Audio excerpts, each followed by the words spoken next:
Good morning. Good morning.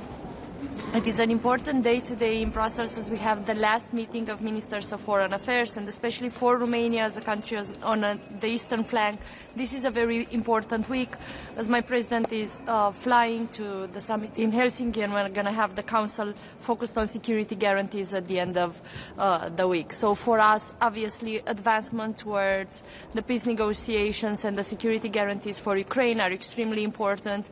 It is very important that we focus together on the security guarantees for the Black Sea as well, and we have a special focus for the flow of the Danube in the Black Sea, as that is very important for the commercial flows in the future as well, and we need to pay close attention to the Serpent Island, for example. We welcome the discussions today with Armenia, with Lebanon, on the situation in the Middle East. Romania is committed to continue contributing towards reconstruction and a stable peace. We have just finished another humanitarian flight in a European Union mechanism together with other countries to be able to allow for patients from the Gaza Strip to have access to oncological treatment across Europe and in Romania, and we will continue to be involved in the conversations with both countries and the international community to contribute to a stable situation there.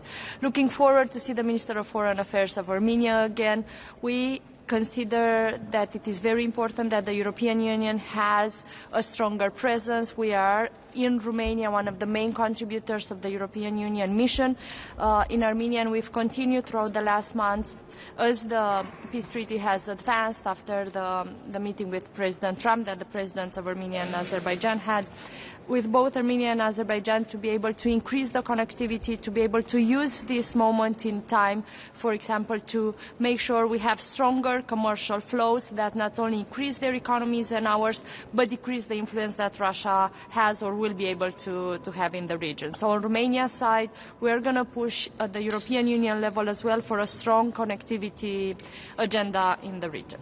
You mentioned security guarantees, Minister. If Britain decides to drop applying for NATO as part of any peace deal, can Europe really provide the security guarantees instead?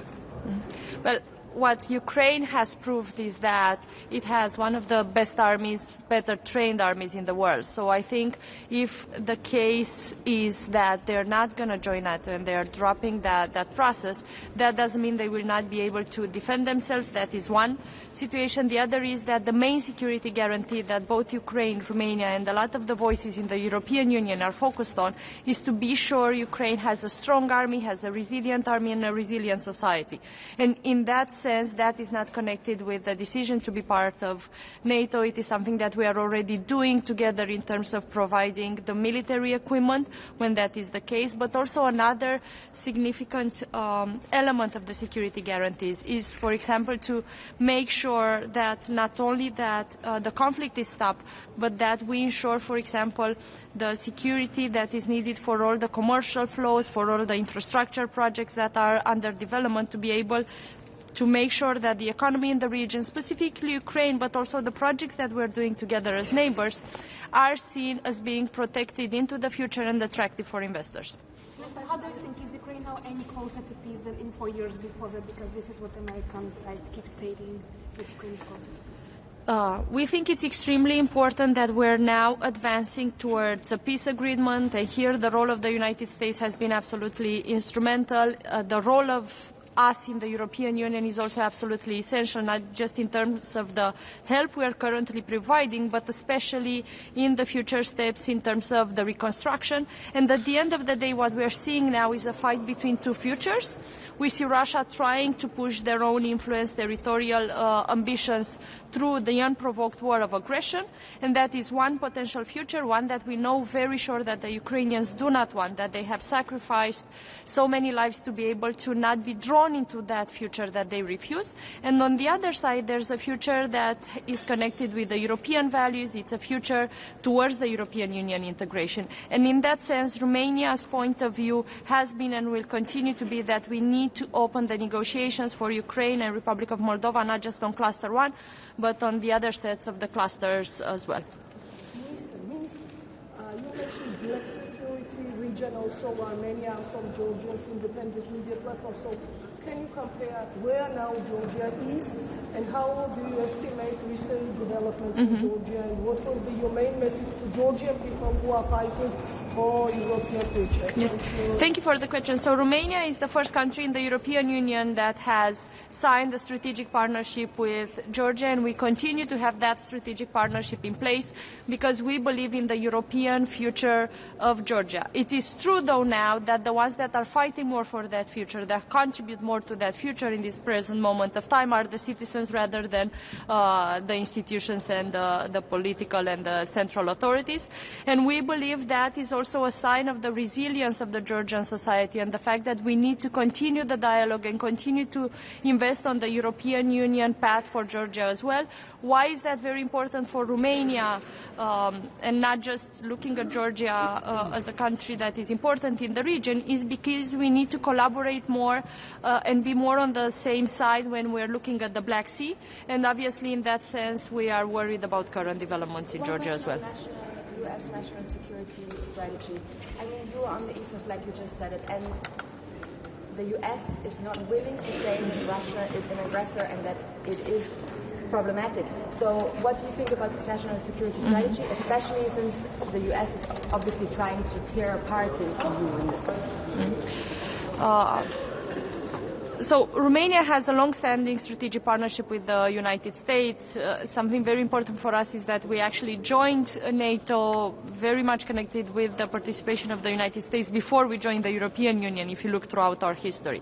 So the partnership with the United States is absolutely key for us. In our own national defense strategy that we've launched, President Nicu Șordan has presented to the Parliament, we have taken into account what was already foreseen to be part of the United States approach, which is a stronger focus on our own investments, a stronger focus on the fact that we are security providers for the Black Sea and for the eastern flank, not just by ourselves, but also in closer partnerships with the countries there.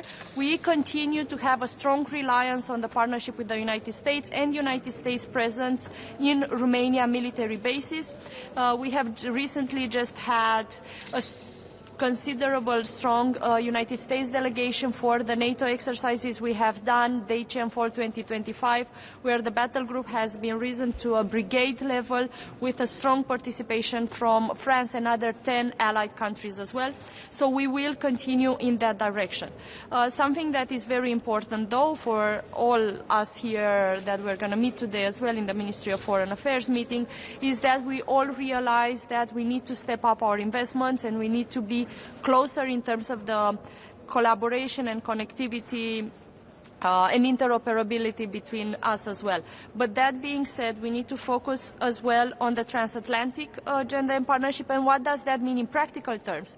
Is that everything that we do at the European Union level, everything that is financed through the European Union mechanism, we believe they need to be aligned with NATO standards and they need to be interoperable with United States military equipment as well, because we see the security in the region as continuing to be based also on the transatlantic partnership. And another angle that I think is very important is to realize that we are also contributors to the security objectives that the United States has across the world through our participation in common NATO missions. Thank you.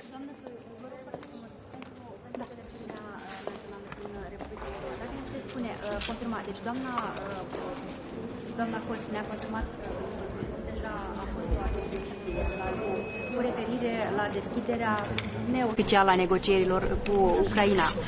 Înțelegem că astăzi putem aștepta o astfel de decizie în privința Republicii Moldova. La modul practic, nedeschiderea oficială a negocierilor, ce înseamnă? Ce ar putea să înțeleagă moldovenii din asta? Așa cum știți, noi, România, suntem un ambasador și un avocat puternic al faptului că Republica Moldova și-a îndeplinit și își îndeplinește cu o viteză uluitoare, demnă de admirație, mare parte din criteriile tehnice și eforturile de reformă necesare pentru a avansa în negocieri pe clusterele de aderare. Poziția noastră este că nu trebuie deschis doar clusterul 1, ci se pot deschide mai multe negocierile pe mai multe clustere în același timp, pentru că există deja progres, există deja un efort puternic în această direcție și sigur că și noi suntem pregătiți să susținem cu echipe mixte acolo unde se poate, din propriile noastre lecții, din propria noastră experiență, atât la nivel instituțional, cât și la nivelul societății civile, care este deja de multă vreme implicată în parteneriate și în efortul comun de preaderare. Este însă necesară și o deschidere formală și atât noi, la nivel guvernamental, cât și președintele Nicușor Dan, reiterăm asta și avansăm negocierile în această direcție în fiecare dintre întâlnirile de la nivel european. Și ne putem aștepta la Consiliul din 18-19 decembrie la o decizie tranșantă în acest sens? Este pe agenda Consiliului și din discuțiile pe care le avem noi putem să fim optimiști. Însă până nu se ajunge la finalul Consiliului cu votul final, nu putem să estimăm până la capăt care va fi decizia finală, însă este cât se poate de clar că nu doar România, ci foarte mulți din prietenii Moldovei de la nivel european facem în aceste zile eforturi diplomatice ca să deblocăm negocieri. Mulțumesc! Quickly, do you think that the ceasefire in Ukraine can start in the Black Sea as a first stage? Can start this ceasefire idea in the Black Sea, because the Turkish, they say something about that. About starting the ceasefire in the Black Sea. Is this could be the first stage from the ceasefire, or the talks now is beyond this idea? There have been incidents in the Black Sea, and if we look a couple of months ago, we have seen incidents, for example, on the Danube itself, but they have been isolated incidents. The Black Sea continues to be rather safe. When we speak about security guarantees, we are focused a lot on the future and what might happen once we have a ceasefire on the territories, what that might happen in terms of making sure there are no more potential challenges in the Black Sea.